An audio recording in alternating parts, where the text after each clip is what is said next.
Hello everyone, good evening. I'm Shreya Dhoundial. As always, it is very good to see you.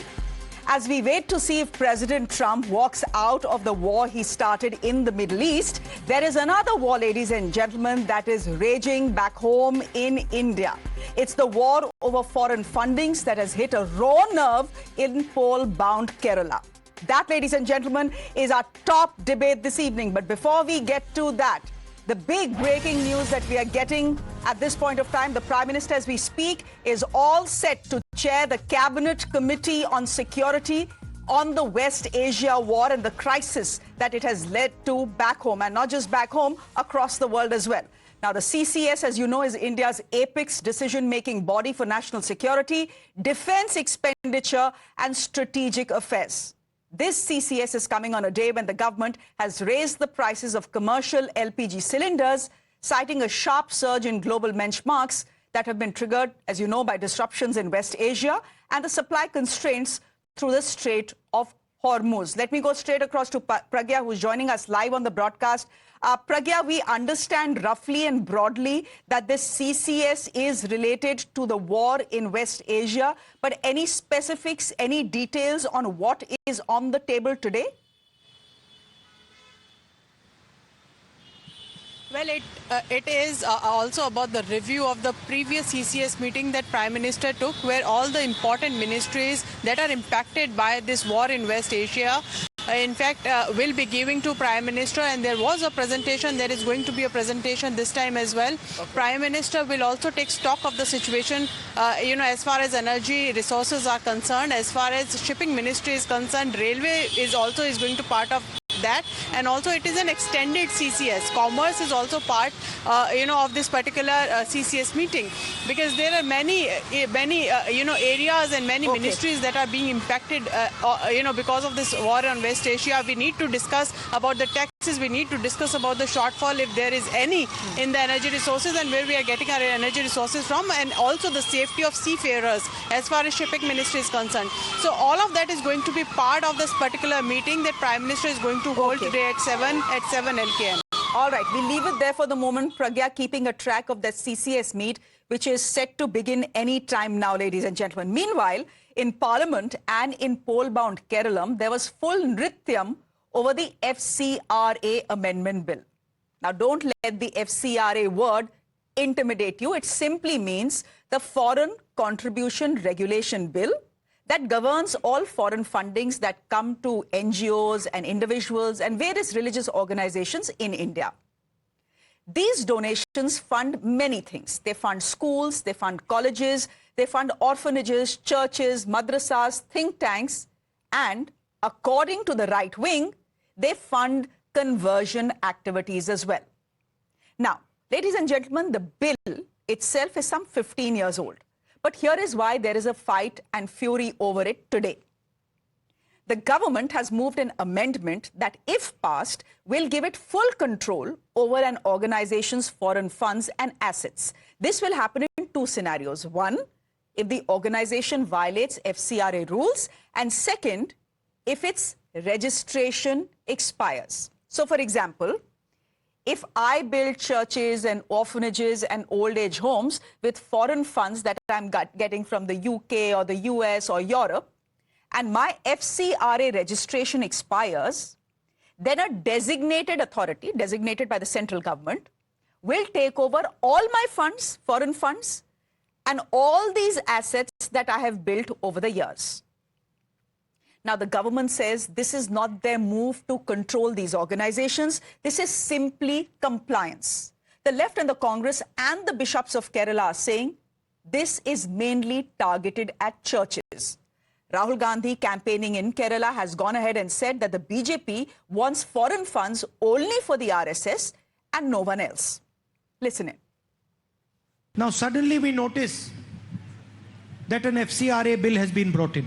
And what is interesting is there is only one organization that can get money from abroad. No other organization can get money from abroad except the RSS. Mr. Modi can get finance from abroad through Mr. Adani, and the RSS can get finance from abroad. Nobody else can get it. What is so special about the RSS? That they have special rules for them? They spread hatred, they spread anger, they divide people. So that is the way the BJP functions. Everything is done for Mr. Adani and Mr. Ambani or for their political organization. We do not work simply for our organization. They don't care about the people, they only work for their organization. There are some rumors spread by the Congress party and Communist party in Kerala that Government of India is bringing FCRA to stop the activities of various religious organizations. This is completely false, fabricated and misleading.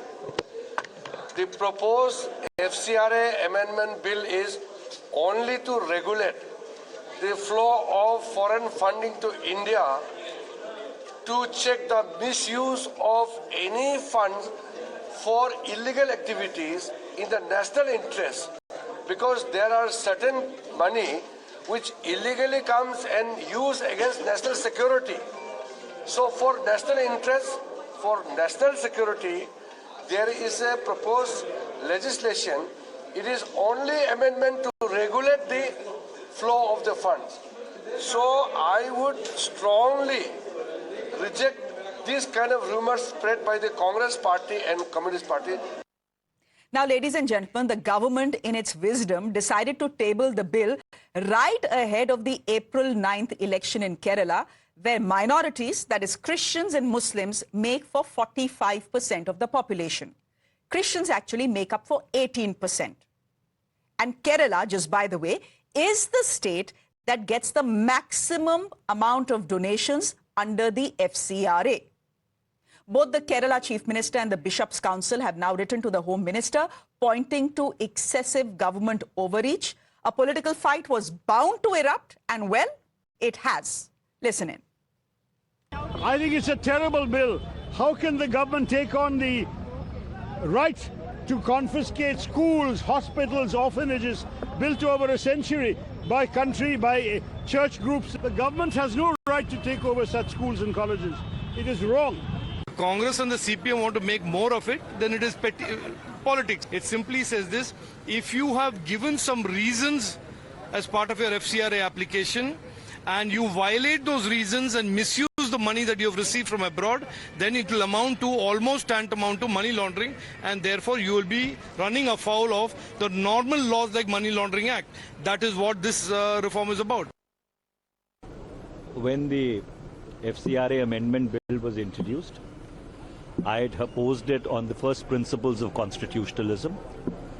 The bill is arbitrary, it is mala fide, it is capricious, it does not measure on the touchstone of constitutionality, and therefore it needs to be very strongly opposed. They have got a lot of illegal funding before, and the government has stopped that funding. This funding used to come before the FCRA Act was enacted many years back, in terms of conversion of people by giving money, or many other institutions which were not really working in the national interest. Many of those Maoist institutions were also funded from international money, and the opposition is clearly worried because some of that money also went to them.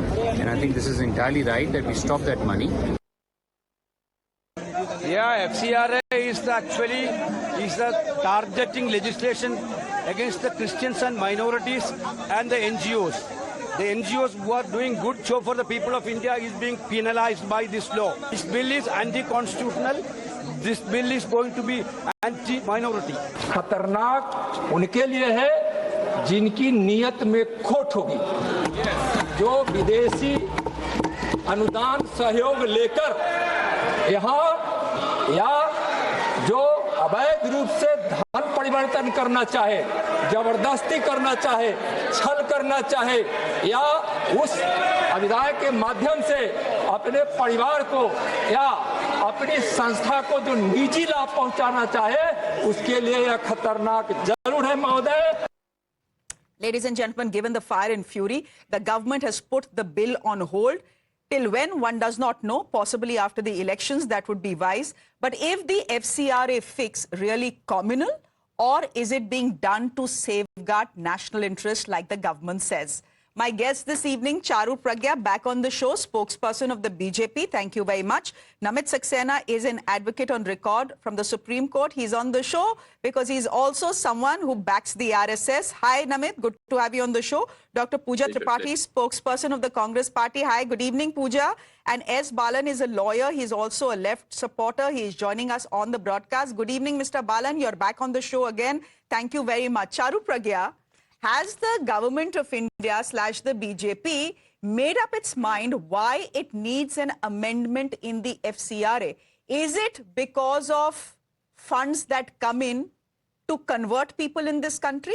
Or is it in national interest against urban Naxals, as Kiran Rijiju has said? Please help me understand, because I am confused. It's a bit like Trump on why he went to war with Iran. Shreya, good evening.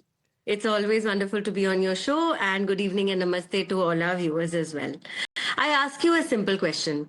Should foreign money coming into India be used without transparency, without accountability, without regard to national interest? Or should there be a system in place wherein every citizen knows where the money is coming from and where that money is being plowed in? And I will give you data and examples of so many NGOs which are operational in India, and they become black holes. Money comes in, money disappears. A lot of it is misappropriated. A lot of it is used for activities which they were never supposed to be used for. A lot of it is used for conversion activities. In fact, that has been flagged multiple times in multiple cases. A lot of it is used for political brainwashing, if I can use that word, right? Outside interference. And this is not simply something that is happening in BJP regime. And because I knew you'll be coming up with a question, let me remind you, in 2012, there were widespread protests in Tamil Nadu against Prime Minister Manmohan Singh ji.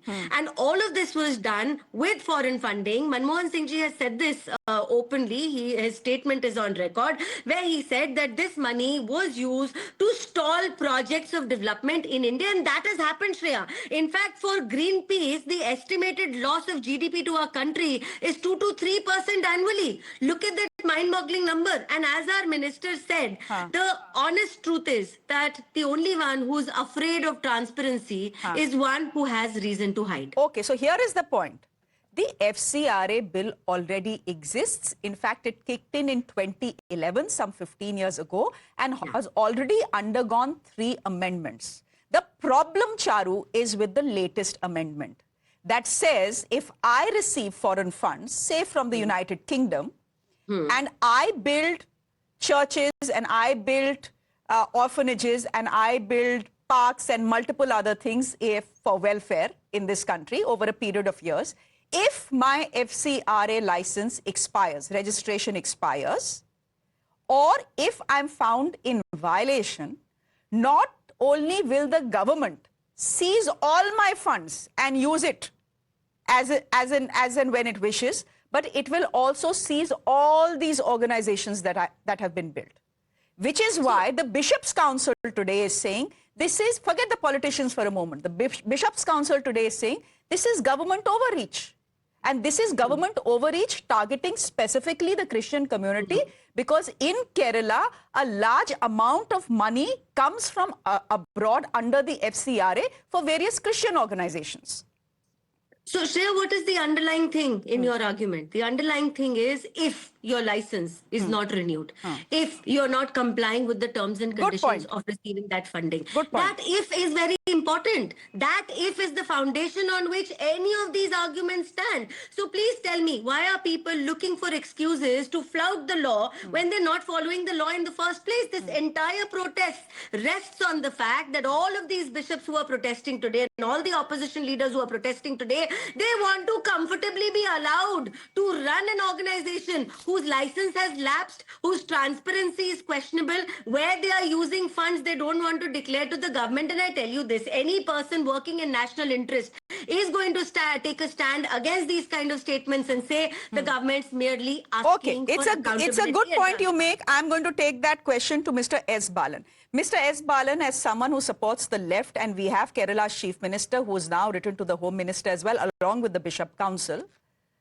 What is the problem in the amendment? The amendment doesn't say that the government can walk in and, according to its wishes and fancies, take away the foreign funding of any organization and seize all assets of any organization.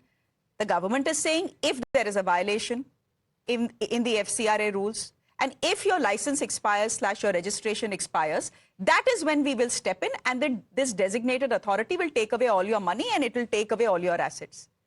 The question is, this is regulation, right? This is the law of the land.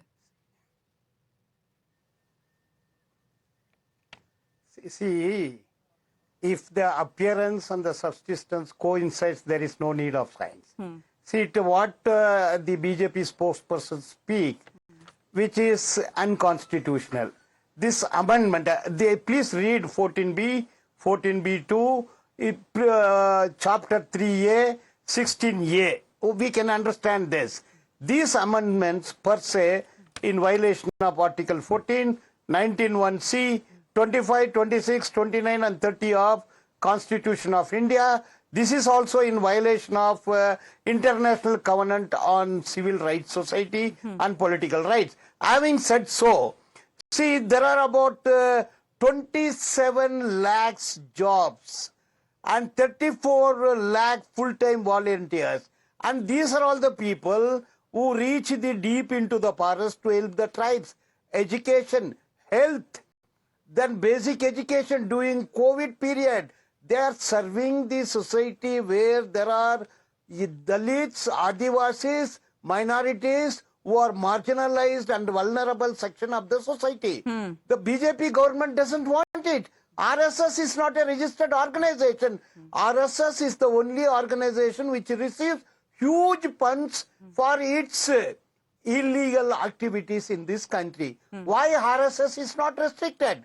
And whom they are attacking now?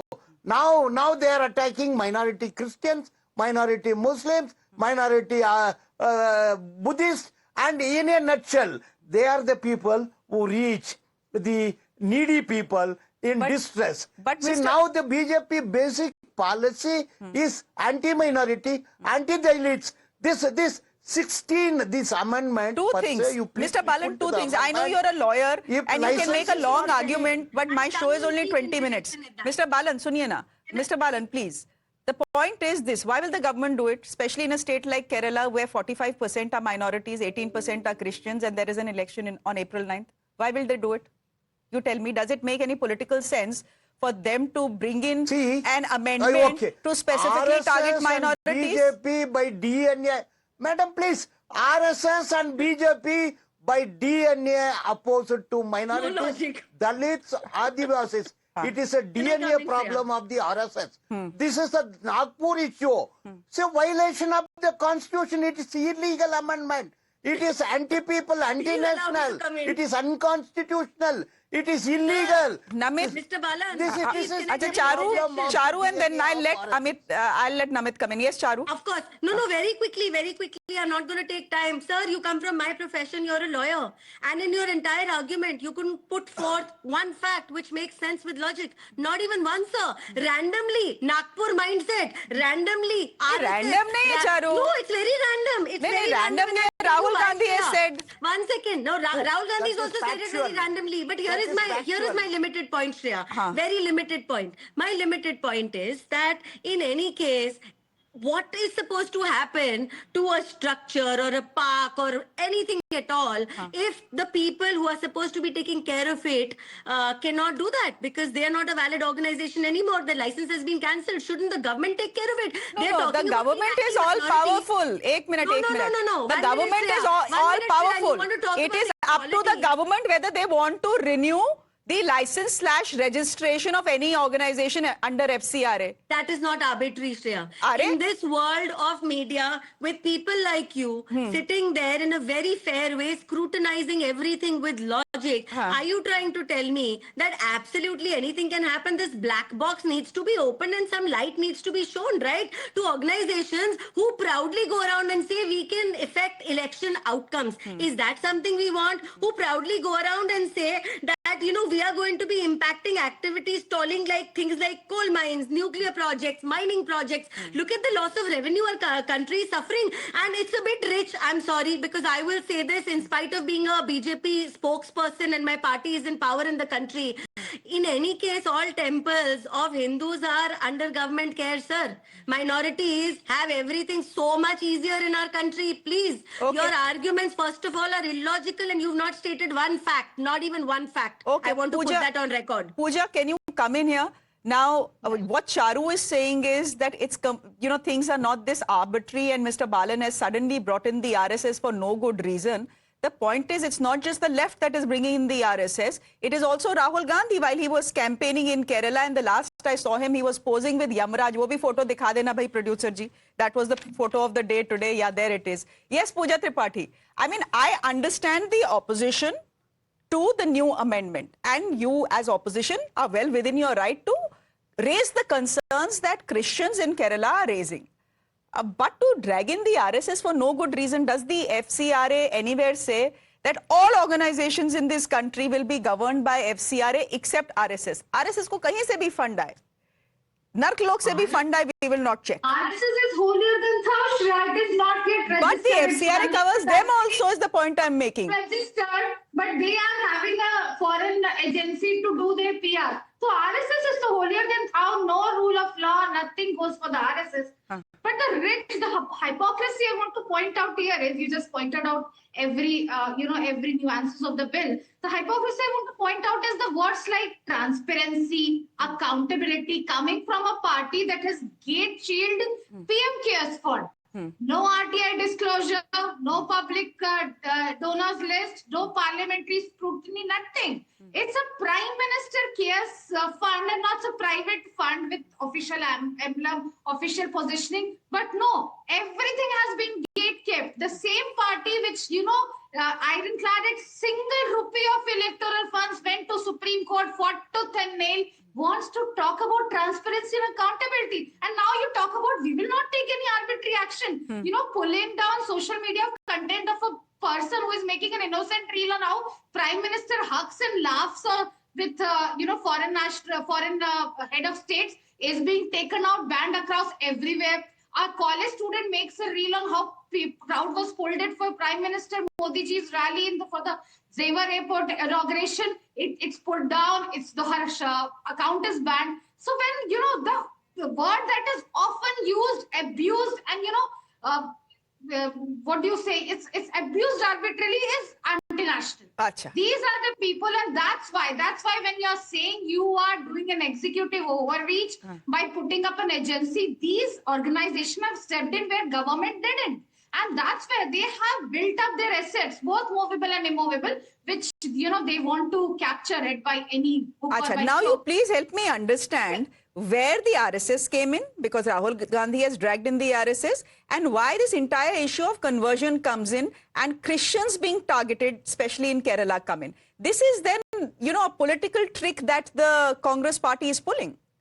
That's what I'm saying. The RSS is not registered. So they'll not come into any rule of the land. And No. when you say this, But this will not be misused. Pooja, if I am a foreign funder, Mr. Soros, and I want to put money in the RSS, that money will come to the RSS only via FCRA. There are no rules that say that FCRA will not apply to the RSS. So your logic is flawed and Rahul Gandhi's logic is flawed. Na ki ye log chahte hain only funds will come to RSS and no other community.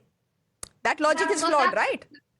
That's what Rahul Gandhi. Do you think they will have the audacity to close RSS? They want the land grab. They want the assets of all the minority institutions that stepped in when where government didn't step in. They want to, seize. They want to manage. They want to dispose of the assets of the philanthropic organization. And why this overreach? It overrules all the articles that my fellow panelists say. Article 308, 1921. Every article, and that's why we are questioning it. You cannot just look at the land and assets of the philanthropic organizations. Okay. Namit, just come in here, because for some reason, till yesterday or day before yesterday, this was about conversions and how the government is essentially bringing in these amendments to stall conversions, especially in the Christian community. Now it is about the RSS as well. Please go ahead. I'll just take 2 points, Shreya. Thank you for having me on the show. As Charuji rightly pointed out, the if jurisprudence, that if is the underlying, jurisprudence behind the entire act. I'll take it one step further. after the if jurisprudence, there is a but jurisprudence as well. It is not something which is absolutely in this domain that nothing can happen once the central government or the designated authority takes it over. This is a provisional attachment, one. Second, why I call this a but jurisprudence, that even after this attachment, the receiver will have an opportunity for defending it as well. He will, the organization will get everything inspected, and there is a provision, as Mr. Balan also pointed out, 14B, etc. There is a provision for returning the same. Again, let me take another cue from what Mr. Balan said: 27 lakhs, this 34 lakhs volunteers, etc.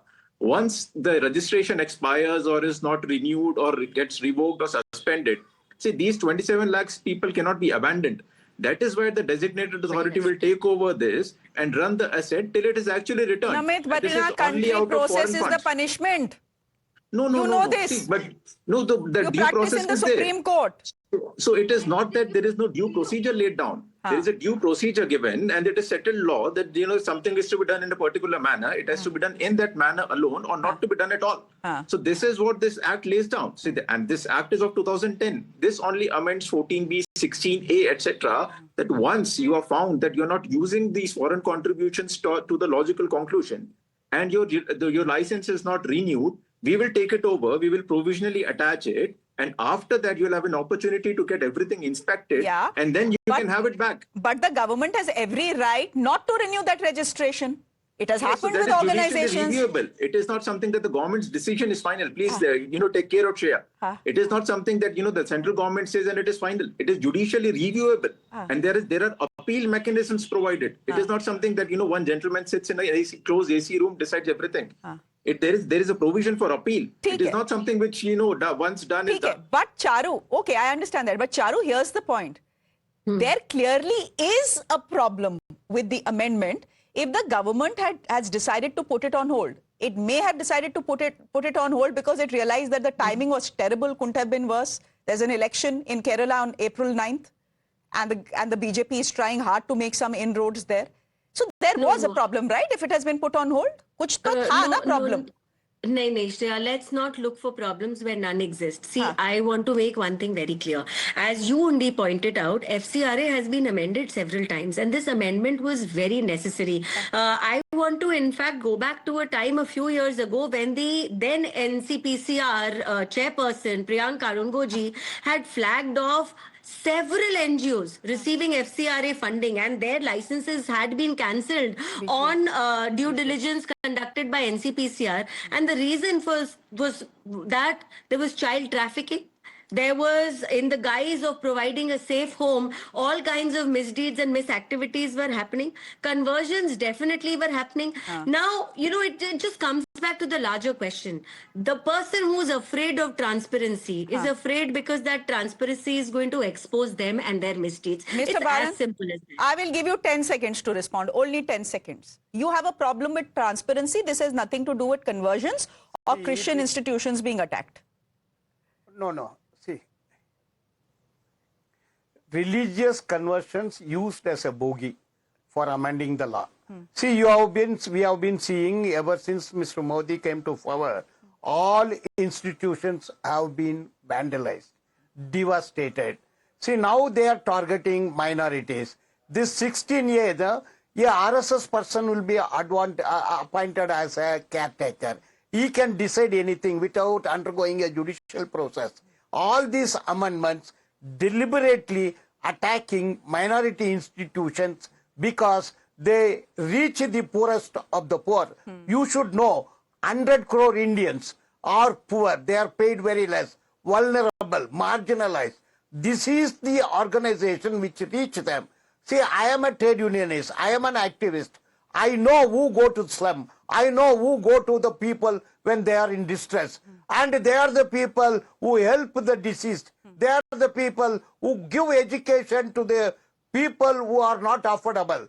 Therefore, it is a calculated attack on the people who dedicate their life in the interest of the nation, in the interest of the society. RSS means retention of Savarna supremacy. Those who challenge Savarna Let's not go there. are attacked various way of amendment. This amendment is very, very dangerous. This is draconian. It violates the internal international covenants of laws, which is not acceptable.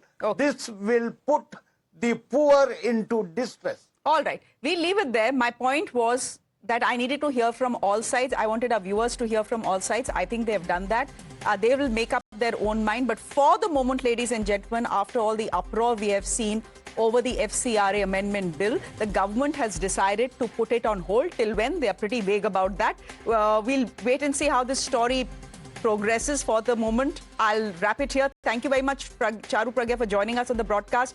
Namit, good to have you on the show. Dr. Tripathi, thank you very much. And S. Balan, thank you very much for being on the show as well. On that note, ladies and gentlemen, a quick break. There is more on the other side. Do stay with us.